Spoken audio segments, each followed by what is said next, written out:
Bien, vamos a ir a una de las llamadas cartas universales que está acá en la Escritura, que es la carta de Primera de Pedro, capítulo 1, desde el versículo 1 hasta el versículo 2.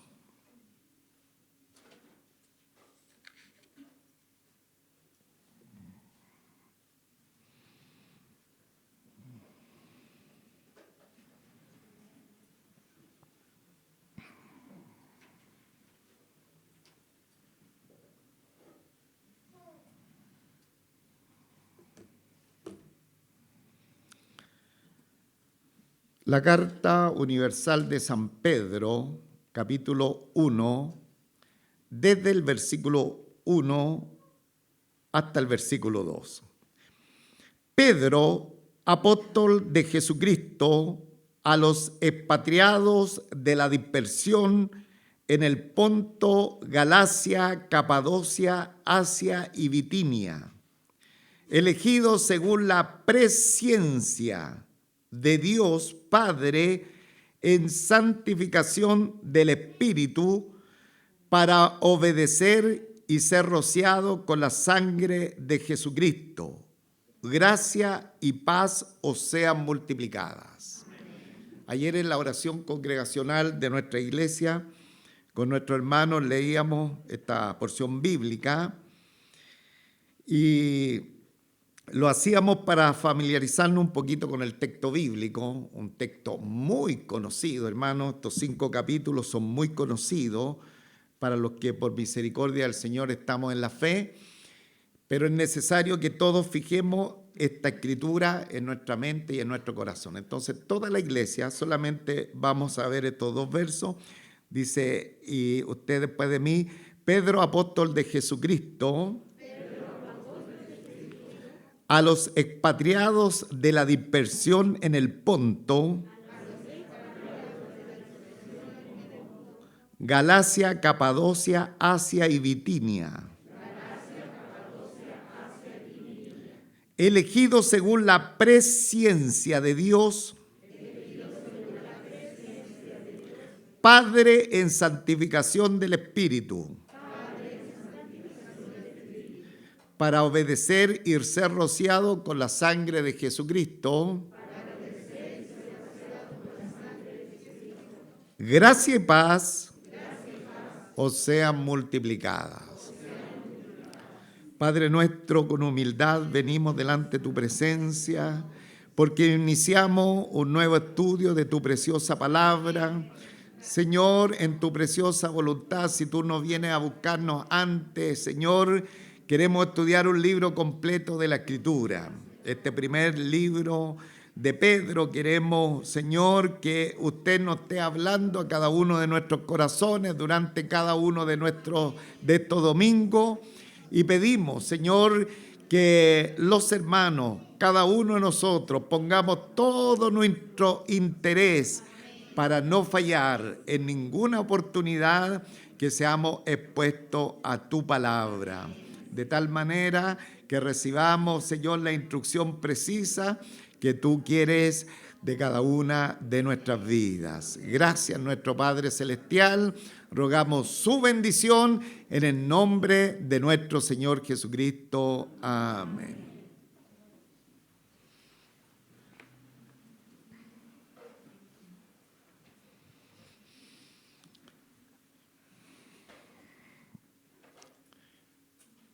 Iniciamos este primer libro de Pedro en este primer capítulo y primer versículo, donde de alguna manera cada domingo, en alguna oportunidad que tenga, voy a tratar de ir introduciendo los elementos que son básicos de esta enseñanza. Sin embargo, por cuestión de tiempo, en esta oportunidad vamos a ir abocándonos rápidamente al texto bíblico y considerar al escritor, porque tal como dice acá este primer verso, Pedro, apóstol de Jesucristo, a los expatriados de la dispersión en el Ponto, Galacia, Capadocia, Asia y Bitinia. Entonces, para una mejor comprensión del texto bíblico y de quién es el autor, voy a ocupar un tiempo importante para relatar quién era Pedro, porque ese es la primera palabrita que sale acá en la Escritura. El autor, inspirado por el Espíritu Santo, para escribir este extraordinario libro. Ahora, Pedro fue un personaje extraordinario dentro de la fe cristiana, un Galileo de aquella tierra del norte de Israel que era despreciada por el resto de los judíos, porque los que estaban al sur de Galilea consideraban a los que eran parte de Galilea como una mezcla entre judíos y personas foráneas. Por lo tanto, ellos pensaban que eran personas despreciables. De hecho, el profeta Isaías, en el capítulo 9, versículo 1, dice Galilea de los gentiles. Entonces, había un desprecio, era una tierra despreciada respecto a los habitantes que vivían en aquel lugar. El apóstol Pedro, al parecer, fue uno de los mayores en cuanto a experiencia y edad de los 12 apóstoles que el Señor llamó al ejercicio del ministerio con él. En su ministerio de 3 años y medio, nuestro Señor Jesucristo se hizo de un círculo cercano de 12 hombres, y el apóstol Pedro da la impresión que era la persona más experimentada, tal vez más de edad, no era un anciano, pero él tenía un liderazgo innato, de tal manera que la palabra del Señor, o nuestra jerga, podríamos decir que él siempre llevaba la voz cantante, que él siempre tenía una palabra, ¿no es cierto?, de liderazgo en medio de los demás apóstoles del Señor. Ahora, un detalle bien interesante de la vida de Pedro es que él era un hombre sin educación. Él no tenía educación, era un pescador. Ahora, no tener educación no significa que no fuera un hombre inteligente y capaz.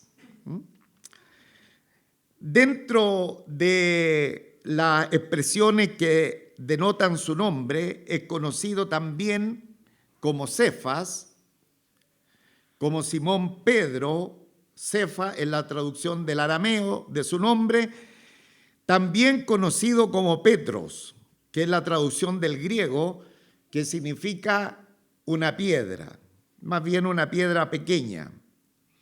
Entonces, aquí empezamos a mirar rápidamente una enseñanza, la palabra del Señor, porque tal como el Señor cuando los llamó, cuando escogió a sus discípulos, especialmente a Pedro, eran verdaderas piedras, y que esas piedras eran toscas, eran rudas, no tenían forma.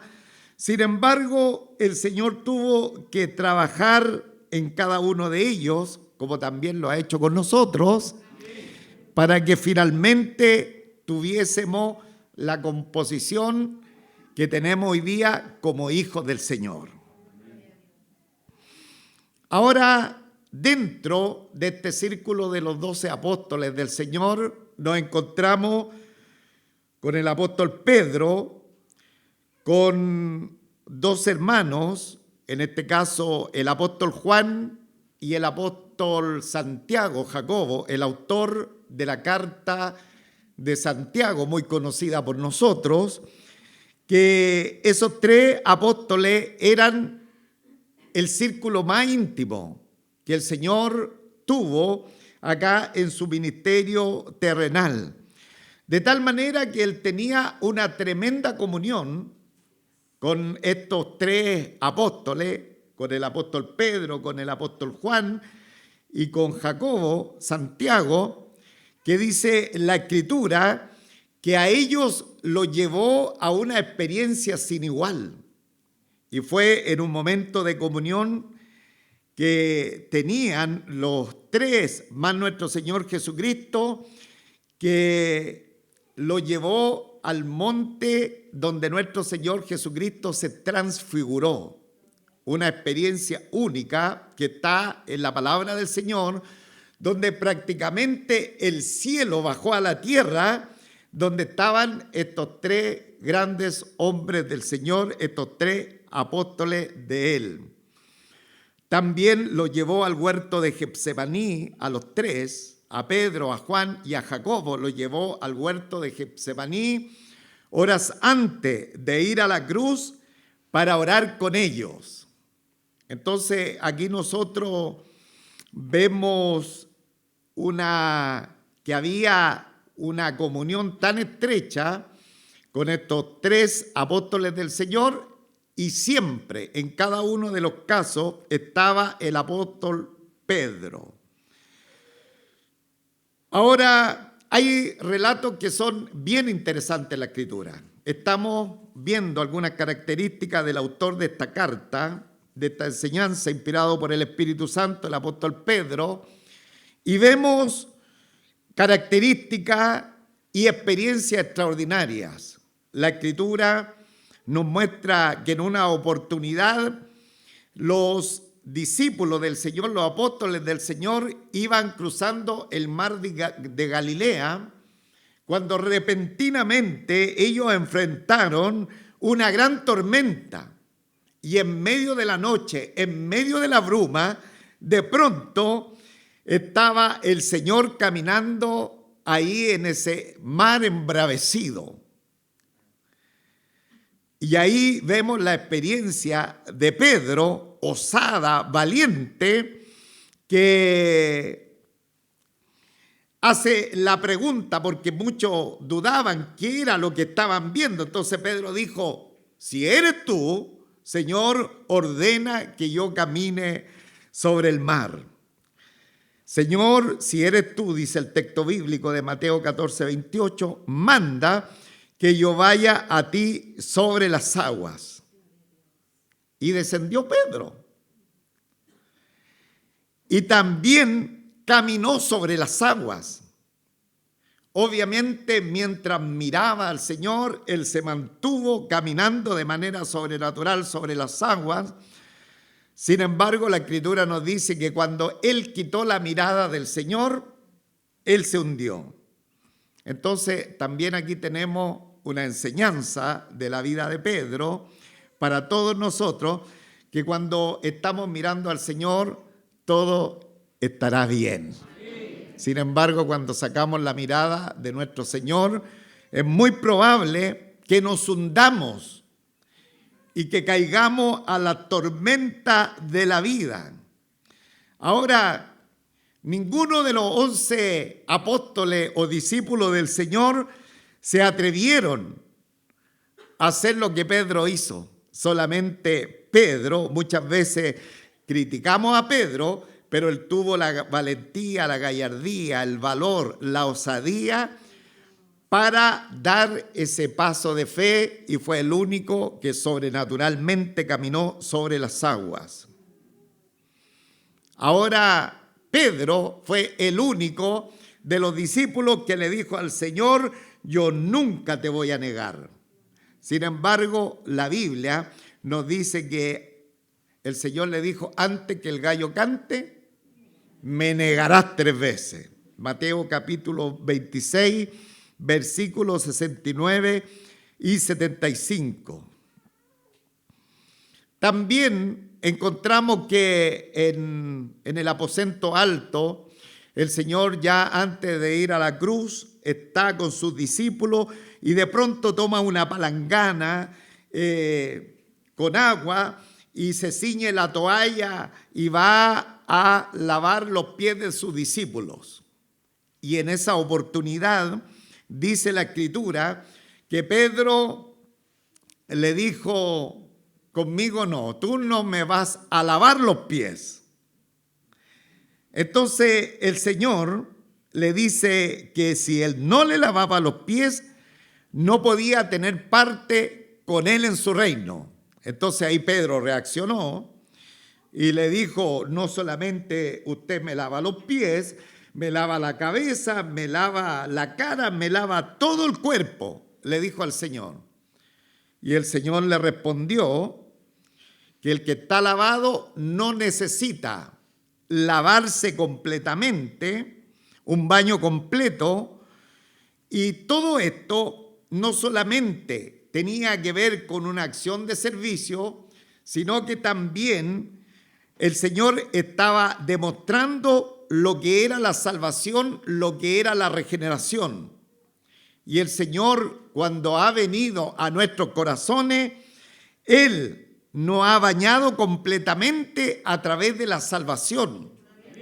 Sin embargo, por nuestro paso, por nuestra caminata en el mundo, necesitamos ser lavados de pies constantemente a través del lavacro de la palabra del Señor.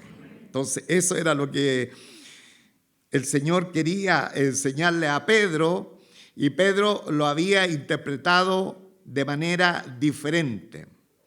También Pedro recibió una tremenda promesa, y el Señor le dijo en Mateo capítulo 16, versículo 19: y a ti te daré la llave del reino de los cielos. Es decir, Pedro, yo te voy a dar a ti las llaves de la entrada del reino. Y el reino es la esfera de la realidad donde entran las personas para ser salvadas por el Señor. Y vemos cómo a través de esta llave que se le entregó a Pedro, él fue, ¿no es cierto?, un eslabón de salvación a diferentes tipos de personas.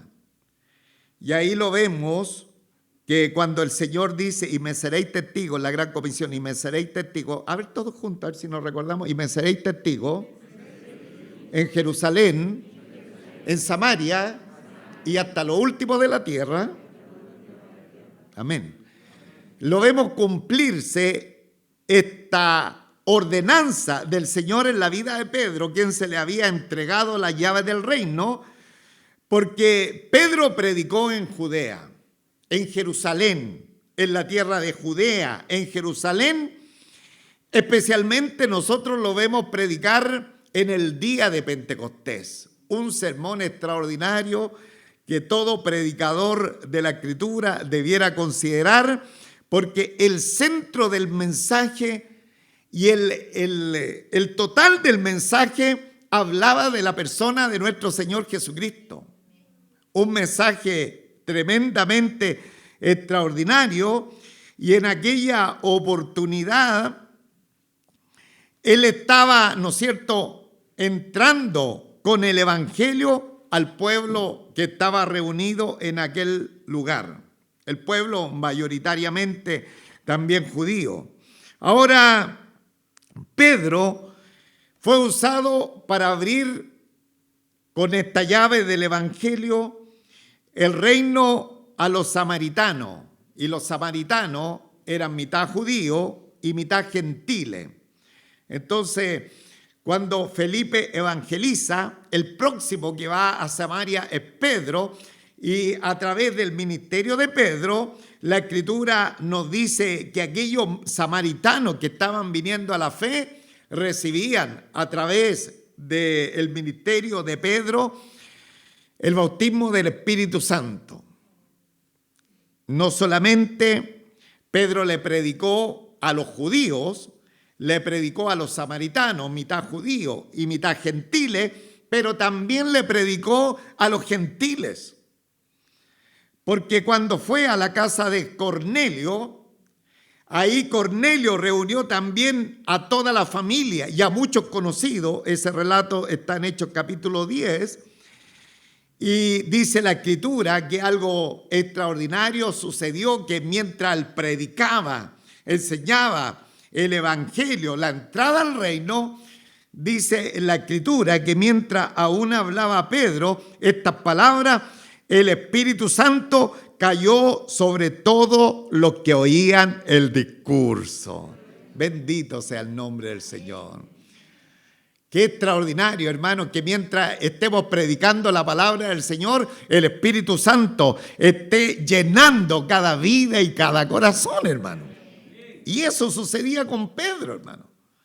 Porque muchas veces tenemos un prejuicio acerca de la vida de Pedro por la negación que hizo al Señor, por lo impetuoso.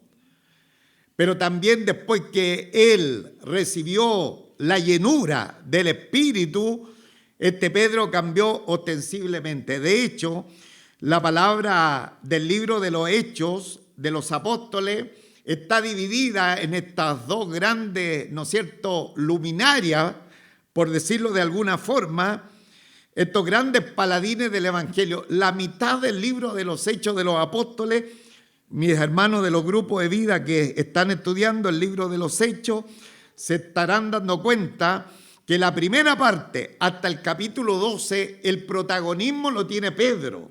Y de ahí en adelante hasta el final, el protagonismo lo va a tener Pablo. Quiero decir que ellos son secundarios porque la labor fundamental la tiene el Espíritu Santo en el libro de los Hechos de los Apóstoles.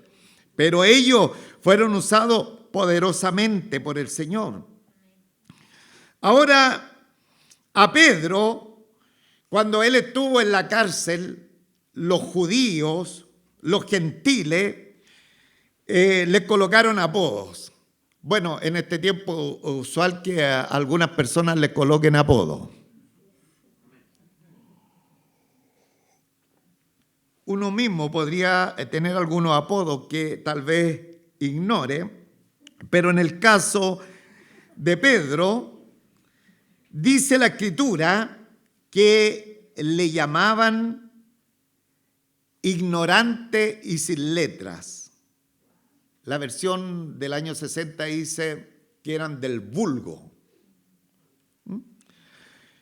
Bueno, Pedro no tenía ningún título universitario, no era profesor, no era ingeniero, no fue a un seminario teológico, no fue a un instituto bíblico, no fue a la universidad a estudiar nada, historia, geografía, pero fue un hombre que se llenó del Señor y al llenarse del Señor, él tuvo la presencia del Señor y también se llenó de la palabra del Señor.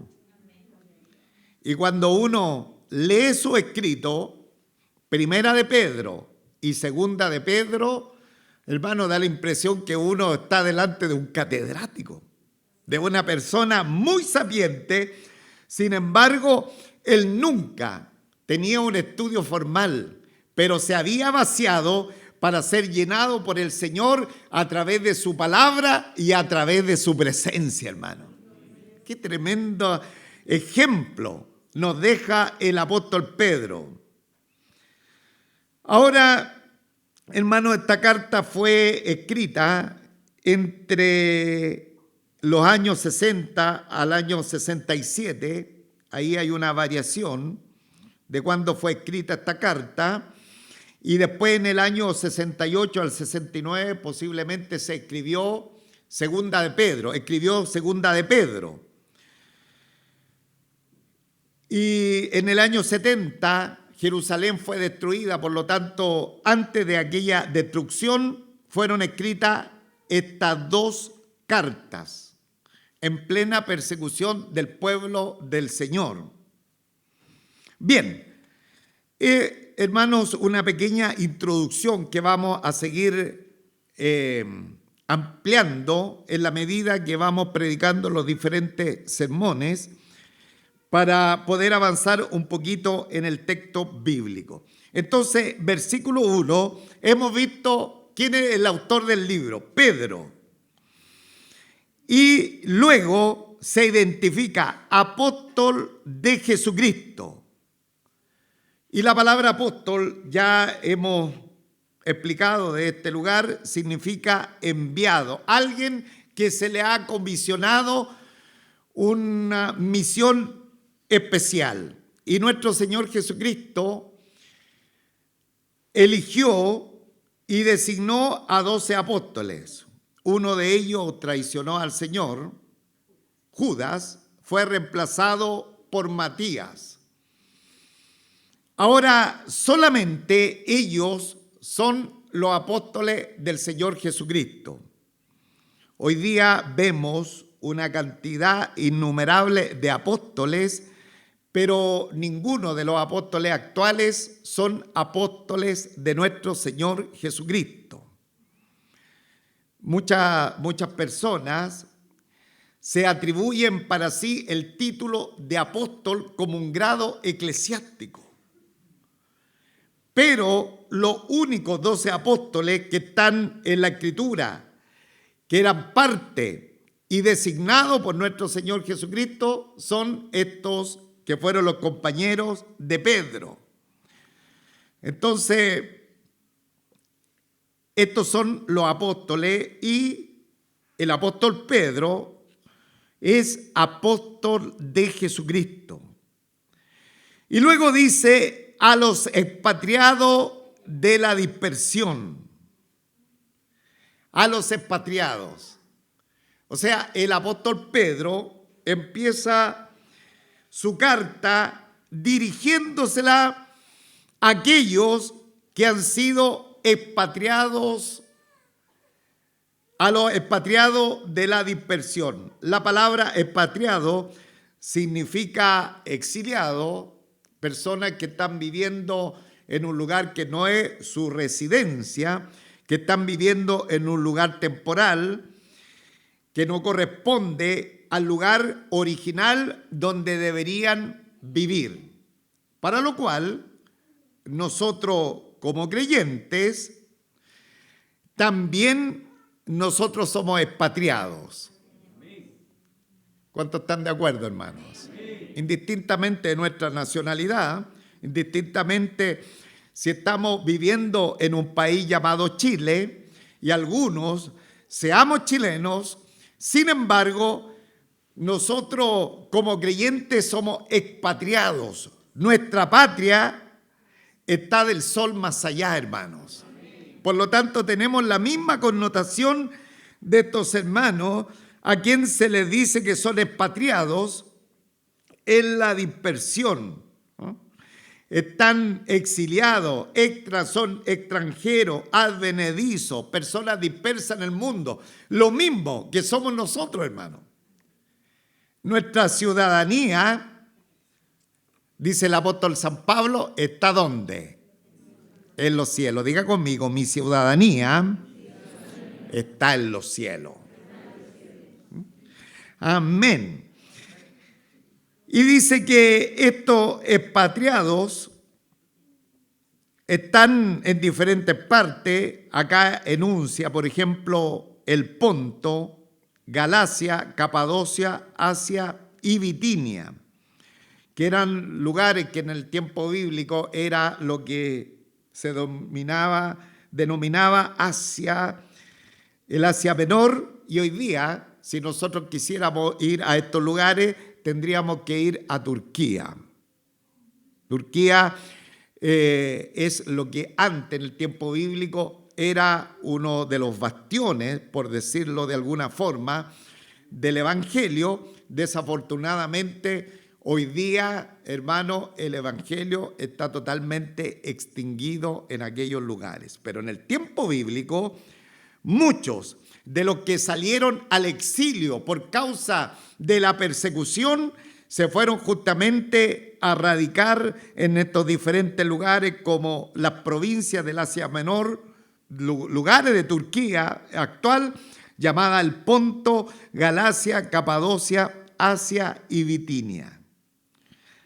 Ahora, ya ustedes empiezan y empezamos a notar que esta carta tiene que ver mucho con la vida que estaban llevando nuestros primeros hermanos, los primeros creyentes, y así tal como Santiago aprendimos que le hablaba a aquellos que estaban siendo llevados a diferentes pruebas, también aquí el apóstol Pedro le va a hablar a ese tipo de hermanos.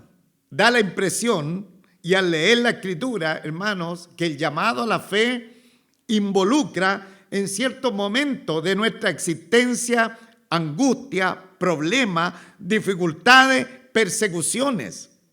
En las propias palabras de nuestro Señor Jesucristo, Él dijo: en el mundo tendréis aflicción. Por eso es un craso error, o un error muy grave, cuando la gente se quiere amparar en el Evangelio, porque da la impresión que llegando a la fe, todo va a ir de viento en popa. Sin embargo, como somos advenedizos, como somos extranjeros, como nuestra ciudadanía está del sol más allá, vamos a enfrentar este tipo de problemas. En muchos casos seremos mirados como expatriados, como personas raras, en medio de una sociedad totalmente adversa a las cosas del Señor.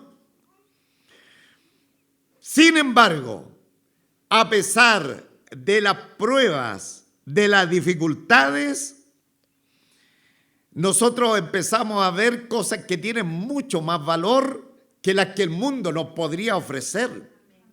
Empezamos a notar situaciones que dictan de la temporalidad, de que nosotros podamos disfrutar temporalmente en esta vida presente. Y aquí el apóstol Pedro rápidamente empieza a hablarles respecto a una tremenda bendición que estos expatriados, estos, ¿no es cierto?, diseminados en el mundo, han tenido a través del Señor, que le ha regalado la salvación. Entonces, el versículo 2, hermanos, les quiere hacer notar, y el Espíritu Santo también a nosotros nos quiere hacer notar, que la salvación que nosotros y que los cristianos hoy día tenemos por la gracia del Señor, ha sido obra nada menos de la gloriosa Trinidad. Y si nosotros leemos el último verso, para ir concluyendo esta enseñanza, nos dice: elegido según la presciencia de Dios Padre. Ahí tenemos a Dios Padre actuando en la elección. Luego tenemos la santificación a través del Espíritu Santo. Y luego para obedecer y ser rociado con la sangre de Jesucristo. Entonces, este es uno de los versículos, hermano, más trinitarios que hay en la Biblia.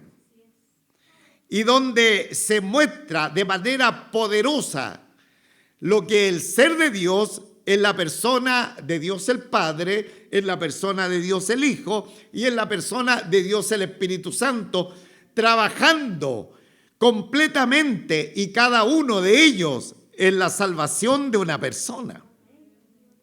Y aquí vemos, amado en el Señor, que la primera operación salvadora está relacionada con Dios el Padre. Y dice: elegidos según la presciencia de Dios. Ahora, este es un tema tremendamente difícil. Hermanos, tal vez el Señor nos va a llevar a su presencia y con nuestra mente y nuestra sabiduría limitada, recién en su presencia vamos a entender el tema de la elección. Porque es tremendamente difícil entender la elección de Dios. Lo único que nosotros, como la vemos en la Escritura, simplemente tenemos que creer. Simplemente tenemos que creer que el Señor ha elegido, ha seleccionado a personas como dice el libro de Efesios, desde antes de la fundación del mundo. Desde antes que el hombre fuese formado o haya ido al pecado, ya el Señor Padre, Dios el Padre, la persona de Dios el Padre, había hecho, ¿no es cierto?, esta elección. Elegido según la presciencia, no presencia. Hermanos, los que leen presencia, no es presencia. Es la palabra presciencia, que es una palabra bien interesante porque significa el conocimiento anticipado de Dios. Dios nos conocía anticipadamente. Él no es un mero expectante de las cosas que suceden en la creación. Él lo sabe todo. Y en ese conocimiento anticipado de todas las cosas, aún de la entrada del pecado, Dios había tomado la decisión, porque Él es soberano, elegir a los suyos. ¿Y cómo lo hizo? No tenemos idea. Porque Él es Dios, hermano. Lo único que cada uno de nosotros debemos ser agradecidos, porque por ser elegidos hoy día somos pueblo del Señor. Gloria a Dios, hermanos amados. Gloria a Dios. Ahora, ¿cómo hace esta elección? La hace, hermano, en santificación del Espíritu.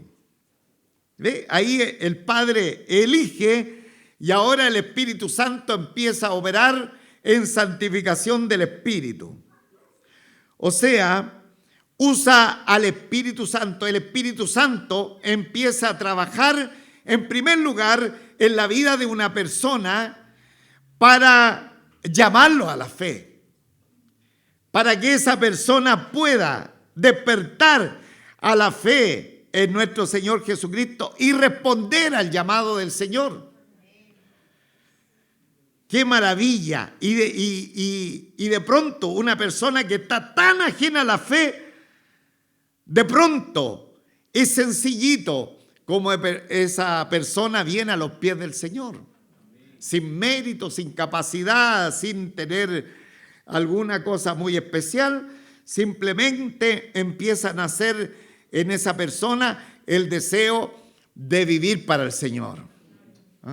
De vivir para el Señor. Entonces, el Espíritu Santo, el que empieza a trabajar en la vida de una persona, y el trabajo del Espíritu Santo, como dice acá, según la presencia de Dios Padre, en santificación del Espíritu, y luego que el tal ha entrado al camino de la fe, viene la santificación, viene la separación de aquella persona con las cosas del mundo.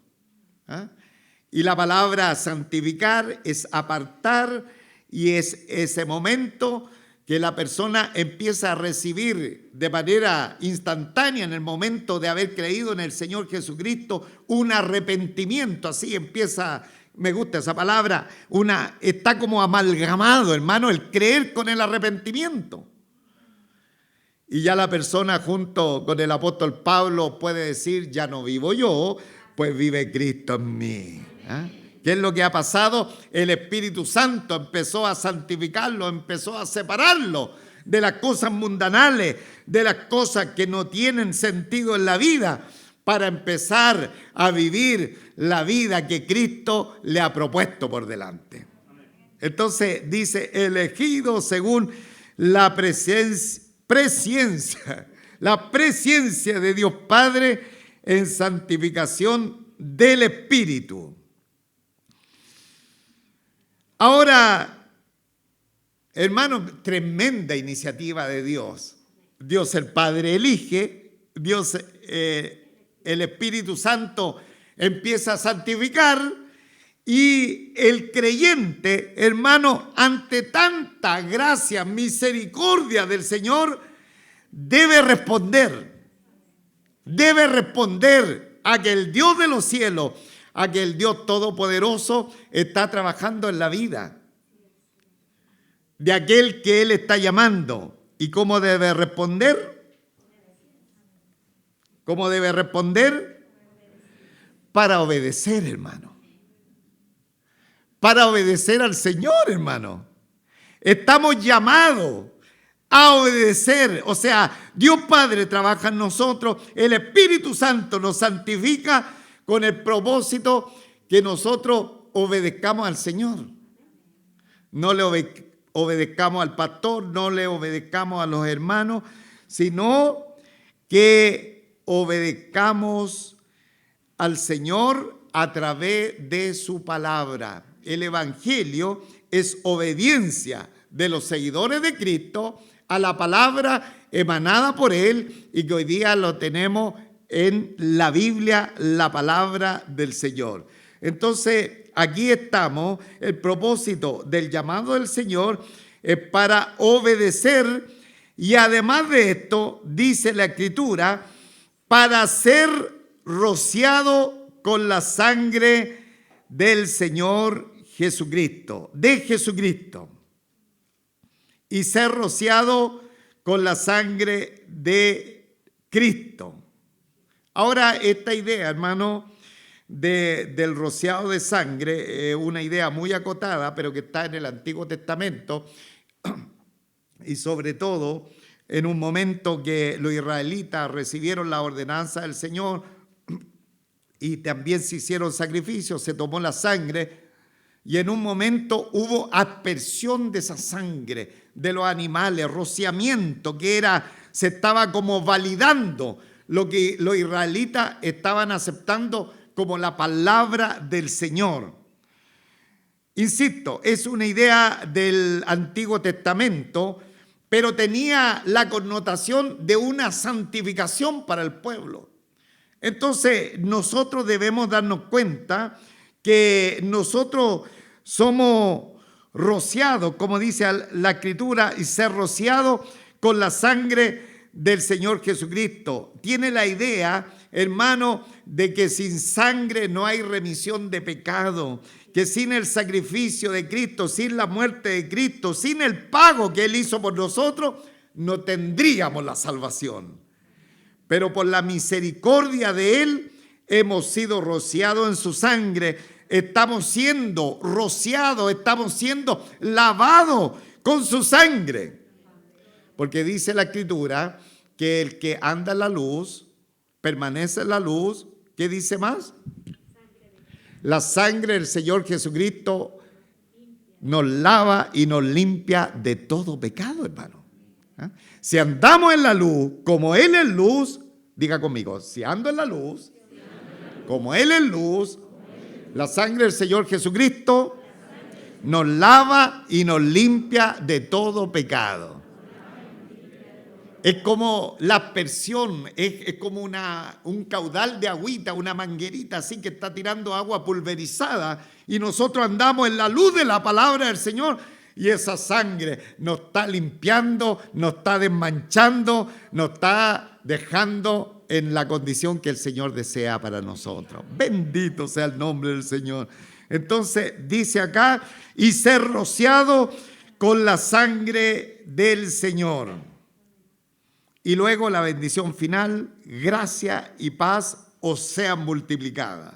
Entonces aquí Pedro desea a los hermanos expatriados, los que están recibiendo toda la persecución, simplemente que la gracia y la paz os sean multiplicadas. Ambos regalos proceden del Señor, gracia y paz, hermano. La gracia es la manifestación del amor divino del Señor que se expresa descendiendo a la vida de un miserable, de un cuitado con C, cuitado corazón, de un afligido corazón, que Él desciende de lo alto, dice la Escritura, Él se hizo pobre para que nosotros con su pobreza fuésemos enriquecidos, hermano. Gloria a Dios, hermanos.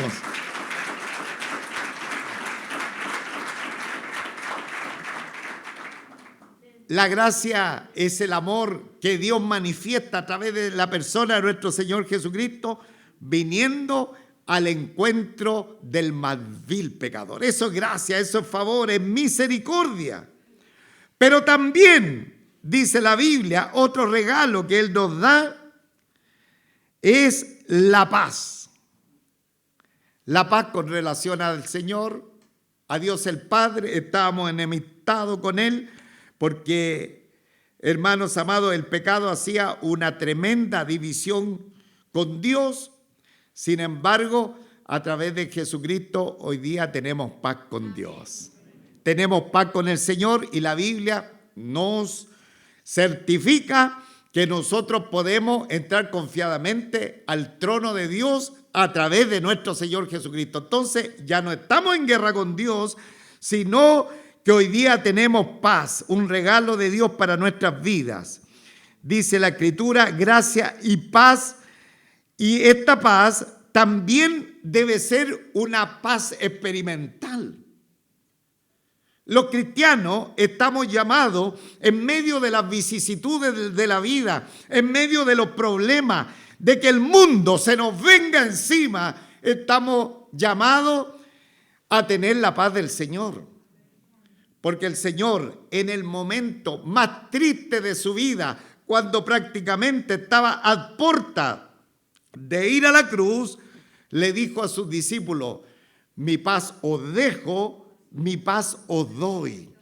Y mi paz os dejo quiere decir que en el momento antes de la cruz estaba Él en completa paz, hermano. Y Él no estaba en completa paz como un ser divino, sino Él vino, ¿no es cierto?, a humanizarse, a hacerse uno igual a nosotros.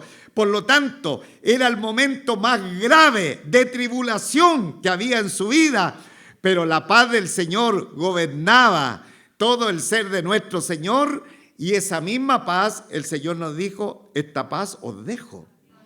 ¿Cuándo se experimenta la paz para el cristiano? En los momentos más complejos de nuestra vida, hermano. Ahí se denota la vida de un creyente. Pastor, es que el médico dijo que este tumor es gravísimo. Pastor, es que la economía ya no da para nada. ¿Qué vamos a esperar unos días más? Amado en el Señor, cada uno de nosotros en esas circunstancias extremas, problemas difíciles en la vida, el Señor nos dijo, mi paz os dejo y mi paz os doy, no como el mundo la da, que son situaciones de paz temporal efímeras que se acaban a cada momento, sino que la paz que el Señor nos deja es una paz experimental que nosotros podemos estar disfrutando todos los momentos de la vida. No significa que en los momentos de tristeza vamos a estar riéndonos. Amados hermanos, la Escritura dice que debemos llorar con los que lloran. Sin embargo, en el fondo de mi alma, en el fondo de vuestra alma, debe haber una preciosa quietud, una tranquilidad, porque Cristo, habiendo morado en nuestros corazones, Él nos ha dado la misma paz que como hombre Él tenía cuando iba a ir a la cruz del Calvario. Bendito sea el nombre del Señor. Entonces esa paz está inundando nuestros corazones a través del Espíritu Santo. Y por favor, hermano, colóquese en pie. Estoy terminando. Voy a terminar con la última partecita. Mis hermanos del ministerio musical también pueden pasar. Entonces dice, gracia y paz os sean, toda la iglesia, gracia y paz os sean multiplicadas. O sea, estas bendiciones del Señor no están limitadas, hermano. Estas bendiciones del Señor no están dadas en una medida pequeña. La gracia, el favor, la misericordia. De pronto escuchábamos un testimonio de nuestra hermana Anita, lo que le sucedió viniendo por una de las avenidas. Fue librada de un terrible accidente automovilístico. Un camión le cayó, una cosa grande, y venía sobre ella, y como que algo lo sacó, ese objeto grande que venía en contra de su vehículo. De pronto, hermano, suceden cosas que nosotros alabamos y bendecimos y glorificamos el nombre del Señor, pero de pronto no nos damos cuenta cómo la gracia del Señor nos está cubriendo, cómo la gracia del Señor nos está guardando, cómo nos está protegiendo en medio de la oscuridad de la ciudad, cuando vamos tarde para nuestra casa después del trabajo, cuando vamos en la locomoción colectiva, en fin. De pronto no nos damos cuenta cómo la gracia del Señor se va alargando en su favor y misericordia de protección, ¿no es cierto?, de cuidado sobre nosotros. Entonces, hermanos, dice la Escritura que la gracia y la paz sean multiplicadas. No tiene límite. Esa gracia se sigue derramando sobre nuestras vidas. Y la paz del Señor, que sobrepasa todo entendimiento, también no tiene límite. Entonces, esta bendición que el apóstol Pedro les deseaba a los hermanos que estaban en el exilio, el Espíritu Santo también la desea para nosotros. Él también la tiene porque Él la regaló para nosotros, su pueblo. Todos juntos digamos: gracia y paz os sean multiplicadas. Padre nuestro, Padre celestial, bendito Señor, te damos infinitas gracias en esta hora por darnos esta preciosa oportunidad de iniciar este libro. Apenas hemos hecho un pequeño esbozo de lo que es tu santa palabra, que durante toda esta semana vamos a empezar a disfrutar, Señor, de todas las maravillas que tú tienes en esa revelación extraordinaria que le diste al apóstol Pedro. Gracias, papito amado, gracias, Señor nuestro, porque ya en estos primeros versículos, Señor, empezamos a ver la maravilla tuya, Señor, la esperanza que tenemos en medio de un mundo hostil. Señor, vivimos en un mundo hostil, vivimos como cristianos exiliados en un mundo que no quiere nada saber de ti, pero podemos tener esperanza porque hemos sido escogidos por Dios el Padre. Podemos tener esperanza porque el Dios que nos escogió es el Dios todopoderoso, es el Dios Padre. Podemos tener esperanza porque hemos sido salvados, no solamente escogidos, sino que hemos sido salvados por la gloriosa Trinidad. Dios el Padre, Dios el Hijo y Dios el Espíritu Santo. El Espíritu Santo nos santifica, el Hijo nos lava con su sangre para limpiar nuestros pecados. Y podemos tener esperanza y paz porque disfrutamos de la gracia del Señor. Gracias, papito amado, gracias, gracias, gracias. Dele gracias al Señor, gracias. Dígale gracias, Señor, por tu bendición. Gracias porque en medio de la prueba, en medio de la dificultad, tú, Señor, ya tenías elegido, ya nos tenías asignado para ser parte de tu pueblo, para ser parte de tu iglesia, para ser de la casa y de la familia de papá la mayor honra, la mayor bendición que cada persona que pisa el escenario de esta vida podía tener. Gracias, gracias, mi Señor y Rey. Sigue trabajando en nuestros corazones, que cada día podamos amarte más y servirte mejor, que cada día haya un amor entrañable, porque hemos recibido en medio de la situación particular de nuestras vidas, hemos recibido el alto llamado al camino de la salvación. Gracias, mi Señor y Rey. Bendice tu palabra en nuestros corazones. Señor, sigue dándonos hambre para ir conociendo lo que había en la pluma inspirada del apóstol Pedro como revelación de tu Santo Espíritu para tu iglesia. Gracias, Señor, gracias, gracias por lo que tú estás haciendo. Y en esta oportunidad, como siempre, Señor, te rogamos que si hay alguien en esta reunión que está congregado con nosotros y aún no conoce al que da la vida, al que transforma, al que cambia la eternidad, su nombre se lo anunciamos en esta tarde a ellos que pueden estar en nuestra congregación reunidos en esta reunión. Se llama Jesucristo el Señor.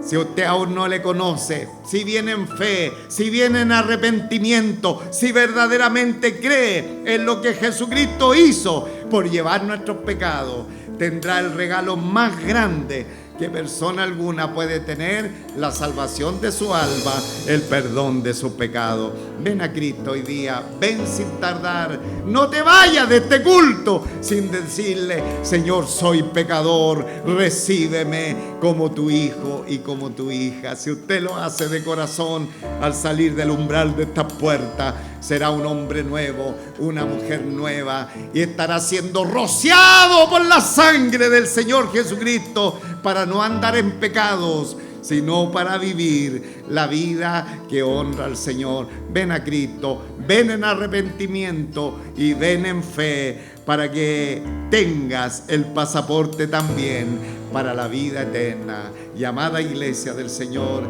aquellos que por la gracia del Señor estamos en Él, en esta hora, llénate de gratitud, llénate de alabanza, porque no éramos hijos, pero hoy día somos hijos del Señor. Dale un fuerte aplauso al Señor. Gloria a Dios, gloria a Dios.